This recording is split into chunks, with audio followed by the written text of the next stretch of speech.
This is a Scream Queen production.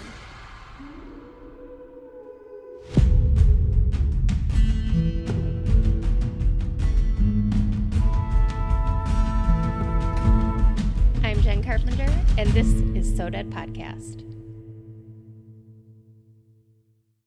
Happy Taco Tuesday, everybody. If you are by chance indulging in a taco or 10, I'm not judging, at the moment, I'm going to go ahead and suggest that you pause me for a few and finish your lunch before you listen, because today's taco break is grotesque. What's it about? Feet. Severed feet. Lots of them. Washing up on the shores of the Salish Sea in the Pacific Northwest in Canada for decades. No big deal, right? Super chill. So let me ask this. How many times have you seen a lone shoe in the road and wondered what kind of life its owner must have led? Now imagine picking up said random shoe and finding a human foot inside. Could you even? I would die. Feet are gross anyway. Attached human feet, even pedicured feet are gross. But severed, decaying feet in an old shoe? Oh. Ew. I don't even know why I'm doing this as a taco break topic. Honestly, it grosses me out so much, but we're in it, so let's keep going. The Salish Sea is a network of coastal waterways connected to the North Pacific Ocean. To see it on a map, it looks a little bit like a hook coming out of the Pacific and then kind of wrapped around Vancouver Island in Canada. The Salish Sea essentially separates southwest British Columbia from Washington, the state of Washington, at the very tippy-top northwest corner of Washington. If you need a better description than that, pull out a map, buddy, because I am not a geographer. So this odd phenomena began on August 20th, 2007 on Jedediah Island in British Columbia. A family vacationing from Washington found a white and blue mesh running shoe on the beach. One of the members of the family, a young girl, picked up the shoe, opened the sock inside, and found the remains of a human foot. Oh, can you even imagine? Mommy, look, what's this? Oh, it's fucking blood and guts and bone. I can't.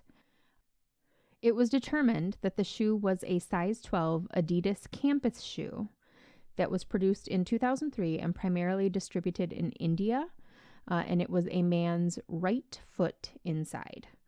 DNA analysis linked the foot to a man who went missing in early 2007.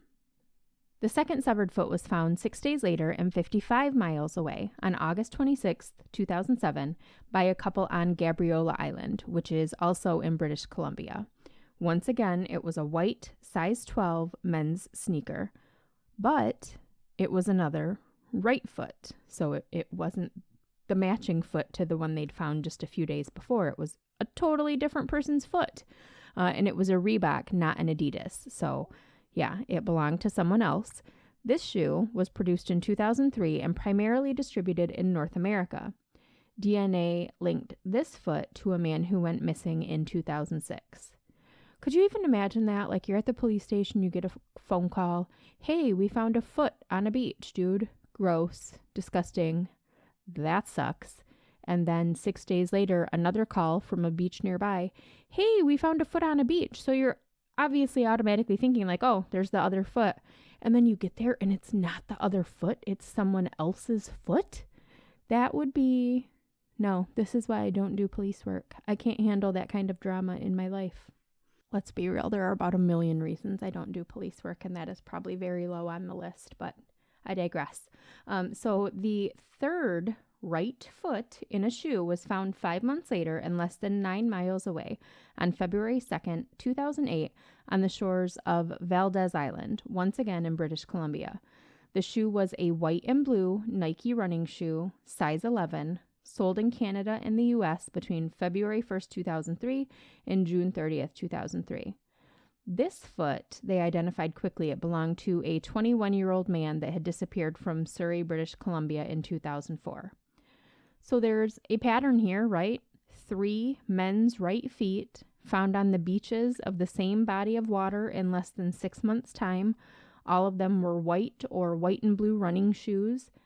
The biggest difference between them was the brand. One Adidas, one Reebok, one Nike. So not a brand snob, this serial killer that laps off people's feet. Authorities were baffled and the media was starting to pick up on it. A 4th blue and white sneaker with a right foot inside was found just over 4 months later and 25 miles away on May 22, 2008 on Kirkland Island in British Columbia. This foot, though, belonged to a woman. The shoe was a size 7 New Balance sneaker manufactured in 1999. It belonged to a woman who disappeared in April 2004. Less than a month later, on June 16, 2008, the first left foot was found by 2 hikers on Westham Island about 20 miles away from where its twin, foot number 3, was found months earlier. So feet number 3 and number 5 belonged to the same person, and we finally got a match. I feel like that would be like that. Do you remember the game Memory when we were kids? I feel like that would be the first match that you just accidentally flipped over, 2 cherries. Got it. 2 feet, finally matching. So as news of the feet being discovered started to hit the media circuit, rumors of a serial killer that had a weird thing about chopping off feet began to run rampant. But experts had a much simpler explanation. Authorities believe that all of the owners of the feet died and then wound up in the water either by accident or suicide, and claimed that the feet detached as part of the natural decomposition process. So the ankle is very weak, which means that in a condition where the body is not secure, say it's floating in a body of water for months or years, that foot is eventually just going to fall right off because the ankle is so weak. I would imagine other parts start to fall off as well, but the difference about feet is that they have this rubber shoe attached to them, which is buoyant, so it acts as a floating device. So these waterlogged bodies are down in the muck and the murk, and I can't even think about it. I'm a very visual person, so this is not going well for me right now. But these bodies are down in the depths of these, bodies of water, and then the foot detaches and the shoe attached to the foot brings it right back up to the surface, and that's why they were washing ashore. It also, the shoe helps to preserve the foot, so whereas other parts of the body may have been attacked by, fish and other wildlife, the foot in the shoe is the best preserved part. Gross. So that first foot that was found actually belonged to a man who had left home during a bout of severe depression, and he was believed by his family to have taken his own life even long before his body was found. So that death was ruled suicide. Feet number 3 and 5 belonged to a man whose death was ruled as not suspicious. His cause of death was believed to be either suicide or misadventure. Foot number 4, which was later connected to foot number 7, those feet belonged to a woman who jumped from the Pattullo Bridge in New Westminster, British Columbia in 2004 and committed suicide. So they were ruling out homicide in a lot of these cases. But still, real weird. Since 2007, there have been 20 documented cases of severed feet washing up on the shores of beaches connected to the Salish Sea, all in British Columbia or Washington. Most of them singles, kind of like the lone sock in the dryer, right? Lone feet on the beach. Gross. Only a few pair of feet were found, so only a few got their match. The most recent discovery was actually on New Year's Day 2019 on Jetty Island in Everett, Washington. Beachcombers found a human foot in a boot and called authorities. DNA matched the remains to a young man from Everett, Washington by the name of Antonio Neal, who had disappeared in December of 2016, so 3 years prior. Neal had experienced homelessness, drug addiction, and time in jail in the months prior to his disappearance, but his family does believe he was the victim of foul play, although authorities believe otherwise.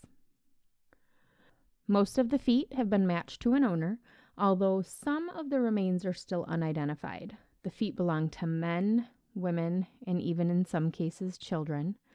The manner of death has been ruled accidental or suicide in all of the cases. There are theories that some of the feet belong to victims of plane crashes or victims from the 2004 tsunami in Indonesia, which that is a really long way for a whole lot of feet to travel and then end up on the same beach. I don't buy that one at all. While experts do concede that finding all of these feet and no other body parts is almost beyond explanation, they do all agree and insist that the foot phenomena of the... Did I say that right? Phenomena? It's a hard word. That the foot phenomena of the Salish Sea is an act of nature. It is not the act of a serial killer with a foot fetish. I don't know if I believe that, but okay. To me, though, the scariest part of all of this is that there are that many bodies just rotting away in the water, and we only find out when the feet break free and float back up to the surface, preserved in Nikes and Reeboks. Yuck. This is why the older and the more paranoid I get, I only go swimming in bodies of water where I can see the bottom, like pools. Sure, there's a ton of pee in it, but I prefer pee to decaying corpses. Thank you very much. You're not changing my mind on that. And now that I've ruined your appetites for the day, I bid you all adieu. Stay safe out there, guys. And keep shining, you magnificent what the fucks.